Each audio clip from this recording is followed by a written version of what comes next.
A spooky forest where cults, witches, and much darker things roam. A former insane asylum whose halls harbor the spirits of long-dead patients. And abandoned ruins that's bounds are shrouded in local ghost stories and chilling urban legends await on this list of some of the most haunted places in Indiana. Are you sure you're ready for this journey?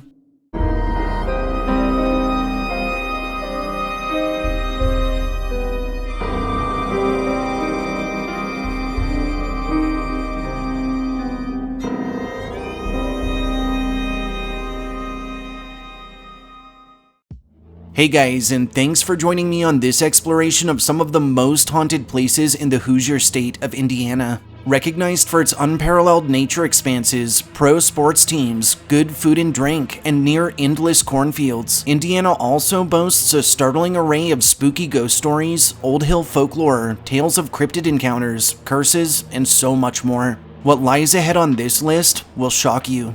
Let's jump right in. Our first haunt lands us at the northern border of Indiana at the historic Tipic place.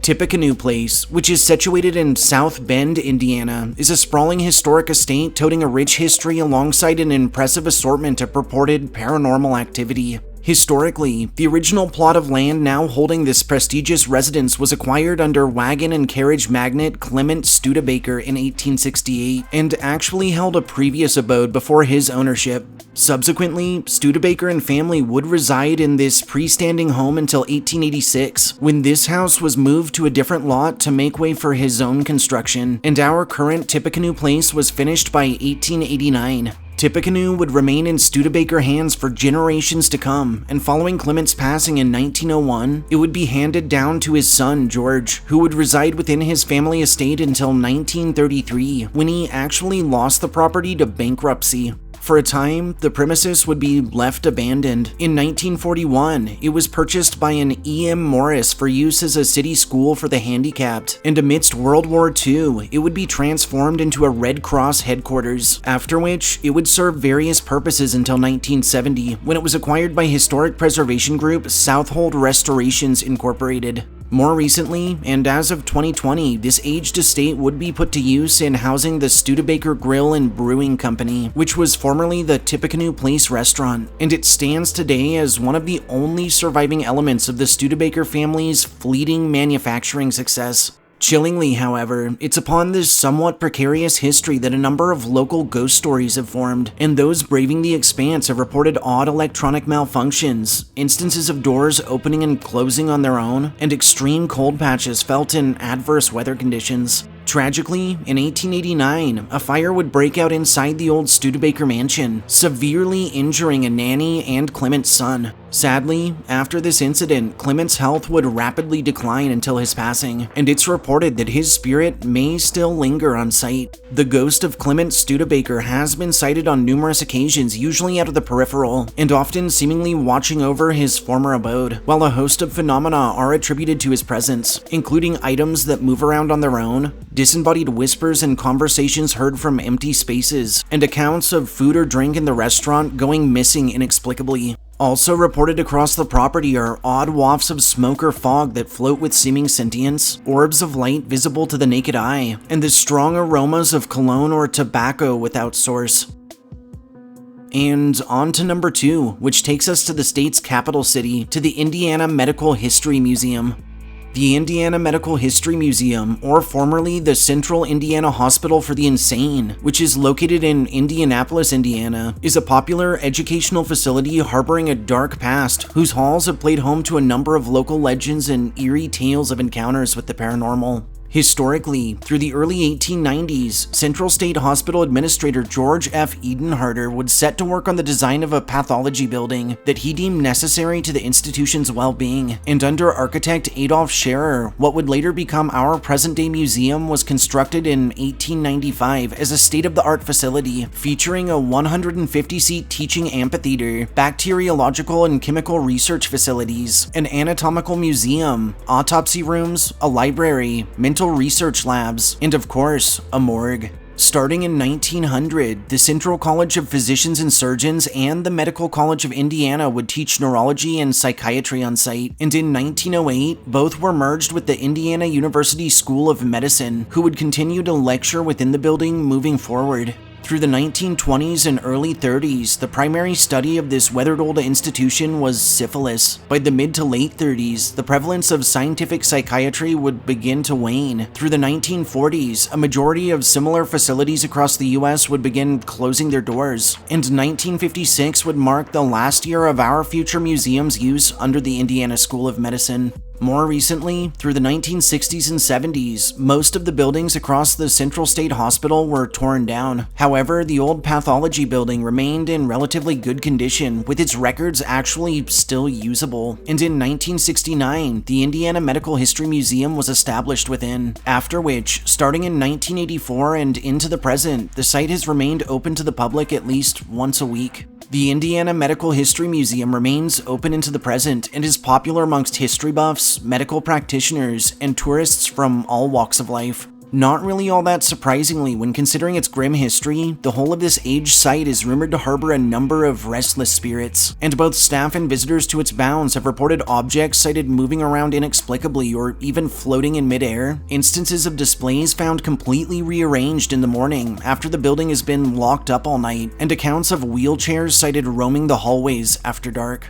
Disturbingly, a handful of patients' remains were buried unceremoniously along the edge of the building near Tibbs Avenue, and the full-bodied apparitions of various patients, some in manic or even terrified states, have been known to manifest suddenly and have even chased or attacked unsuspecting visitors until they are forced to leave the property. Lastly, a handful of paranormal investigations have yielded high EMF levels, chilling EVPs, and orbs captured in the backgrounds of photography, while some have detailed instances in which they've walked through doorways to be greeted by spectral scenes from the past, in which entire rooms are filled with students watching procedures that would be considered barbaric by today's standards. Just a tick to the southwest of our last haunt, number 3 has us exploring the legendary Avon Haunted Bridge. The Avon Haunted Bridge, or officially the CSX Rail Bridge, which is located just out of Avon, Indiana, is an iconic crossing boasting a fascinating history intertwined with several chilling ghost stories. Historically, predating the New Purchase Treaty of 1818, lands now holding Hendricks County were initially inhabited by tribes native to the region, and at the time of settlement held a number of Dakota communities. Following this treaty, these same lands were opened up to surveys under the federal government, after which, around 1819, the region would be available to settlers, and by 1823, it toted a sufficient populace to warrant the establishment of a county. The following year, through July of 1824, designated commissioners would meet and would select Danville as a county seat. In October of the same year, a town plat was filed, and by 1826, a courthouse was erected. The first settlement to form around the Avon area, which was known as Hampton, was established in 1830. In 1868, what was called the Smootsdale Post Office would open its doors, and in 1870, the township would be re-established as Avon. Through the turn of the 20th century, Avon's population, business, and government would rapidly grow. By 1906, rail lines would become its popular means of transportation, during which time our rail bridge in question was designed under engineer W.M. Dunn and constructed under the Big Four Railroad, and by 1908, the crossing had been double-tracked. Over the years, Avon would continue to grow. By 2010, its population was charted at around 12,500, and surprisingly, the community's old railroad crossing remains in use under CSX transportation to this very day. In the present, what is more affectionately recognized as the Avon Haunted Bridge has grown massively in infamy due to a slew of disturbing legends, and has become a wildly popular destination for local teens, daredevils, and dark tourists alike, all who travel to its bounds after dark in order to experience its purported phenomena firsthand. Incidentally, said legends aren't a new thing, however, and date back to the bridge's original construction in 1906. As the first of these stories goes, during the construction, one worker lost his balance and fell a great distance into wet concrete, which quickly consumed him, and possibly while he was still alive. The ghostly form of this worker has been observed replaying his final plunge, only to disappear amidst the construct's mass, and his tortured cries have also been heard emanating from within the crossing's columns, as have desperate knocking and scratching noises. Additionally, and closely following this first story, a plaque right on the edge of the bridge actually details the fates of 4 other workers, all who, during construction, fell to their deaths into the creek below. Chillingly, the spectral forms of these men have been sighted tumbling from the bridge, but possibly more perturbingly, many have also claimed to hear thuds and splashes below shortly after. This phenomenon has happened so frequently and is so compelling, it's resulted in numerous calls to emergency agencies, who always arrive to find the creek completely clear of disturbances. One final bit of bridge lore, and possibly the creepiest, is a tale surrounding a young mother and her child. As this story goes, after the bridge was constructed, locals would use it as a shortcut across the creek in emergency situations, and on one fateful night, this mother and her kid, who in some versions was very sick at the time, attempted to cross the bridge in search of a doctor. Midway across, however, it said that either the child slipped to their death, resulting in the distraught mother flinging herself from the site as well, or that the duo slipped together. Whatever the case, both were killed, and tales range from the mother's tortured cries still being heard on cold nights, to instances of her vengeful spirit actually attempting to steal living children in order to replace her own. Okay, and on to number 4, which lands us at Indiana's eastern border at the ruins of the Star Piano Company. The Star Piano Company ruins, which are located in Richmond, Indiana, are an iconic relic of a forgotten time, whose bounds have hosted a number of prominent musicians, and that are now surrounded by a startling range of documented supernatural encounters that actually span back to when they were still in use. Historically, roots for Star were initially planted in the form of the Trazer Pianoforte Company under George Trazer and Milo J. Chase, and out of a building in Ripley, Ohio. However, in 1872, the operation would move to Richmond, where it would receive financial backing from James Starr and Richard Jackson, and 6 years later, when Trazer retired, and following Chase moving away in the 1880s to Grand Rapids, Michigan, to pursue his own company's dreams, this Richmond site would be re-established as Star Piano Company, with James stepping up as president. In 1892, Star would merge with the Jesse French Piano and Organ Company out of St. Louis, Missouri, and under the guidance of John Lumsden and his son-in-law Henry Gannett. Following Lumsden's death and Starr's retirement, Gannett would take over operations, and by 1900, the company was handed down from the Starr family to the Gannett family. As the Star Piano Company continued to grow, by 1904, it boasted showrooms in Dayton, Pequot, Toledo, and Cleveland. By 1915, it had established retail stores in major cities including Detroit, Chicago, San Diego, and Los Angeles. As phonographs became popular through the 1910s, Star would begin producing its own unique discs, and by 1916, it was dabbling in vertical cut records. Through the 1920s, the company's new lateral cut records would become popular amongst the jazz scene, and they would produce works by Jelly Roll Morton, Bix Beiderbecke, the New Orleans Rhythm Kings, and King Oliver's Band, including some of Louis Armstrong's earliest commercial recordings. Sadly, by 1929, the Great Depression had begun to severely affect the record industry. Star would cancel their phonograph line the same year in favor of hanging on to several budget labels through the 1930s, and ultimately, in 1935, the company would declare bankruptcy, and though eventually they would re-establish as a much smaller company, it would never really take off again. Through the 1940s, the company would continue its decline. By 1949, its piano production had become almost non-existent, and in 1952, the Gannett family would sell its factory to scrap metal and paper salvage company J. Solotkin. Through the 1960s, most of the old factory was left abandoned. Through the early 70s, it was sold off, and by 1977, a good bulk of the site was demolished, though in the 1980s, preservation efforts were launched to save what remained as a historic landmark. In the present, the Star Piano Company ruins remain a popular event venue and icon to the community, and are frequented by historians, musicians, dark tourists, and even paranormal investigators, and for good reason. Shockingly, ghost stories surrounding this old site are not a new phenomenon, and stretch back to its early history while it was still in use, and when employees reported a host of inexplicable happenings, such as doors opening and closing on their own, extreme cold spots, odd malfunctions with equipment, and both disembodied footsteps and voices. And honestly guys, I had to dig pretty deep for this one, but check out this actual newspaper article from the Richmond Item circa 1912. To To summarize, a bunch of employees working at the factory reported sighting a phantom that was unnaturally tall, with either no head or a very small head with eyes like flashlights, and with really long arms or no arms at all that would appear at random, causing quite the scare. Now, if you're not a speed reader or are just feeling lazy, this article also details an incident in which a night watchman was seated at his desk when this terrifying specter drifted right past him and startled him so much that he actually drew his revolver and chased it out of a door that led to a covered bridge between buildings, where he witnessed it moving at an incredible speed. He was so spooked, he even fired 2 rounds at this entity, but after closing in, found no signs of the manifestation, and that both of his bullets had passed straight through the creature and had embedded in the wooden frame of the crossing instead. Into more recent times, those visiting Star have reported an array of strange happenings, including the sounds of machinery no longer present, a strange fog that envelops the site alone, and instances of old-timey jazz or of the vocals of former musicians heard drifting on the winds.